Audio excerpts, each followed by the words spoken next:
जिथे ज्ञान विज्ञान संजीव होते, जिथे योग विद्येस सामर्थ्य येते, जिथे मानवाला मिळे मोक्ष गाथा, तुझ्या पायरीशी सदा नम्र माथा. नवे फूल अश्वत्थ वृक्षास आले, जिथे गीत भुवी सवे वेद झाले. ज्या शब्द शब्दात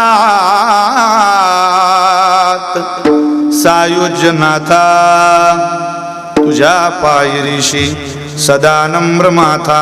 तुझ्या मंदिरी आर्त जीवास तृप्ती, तुझ्या दर्शनी लोक स्वानंद घेती. श्रुती धन्य झाल्या तुझे गीत गाता, तुझ्या पायरीशी सदा नम्र माथा.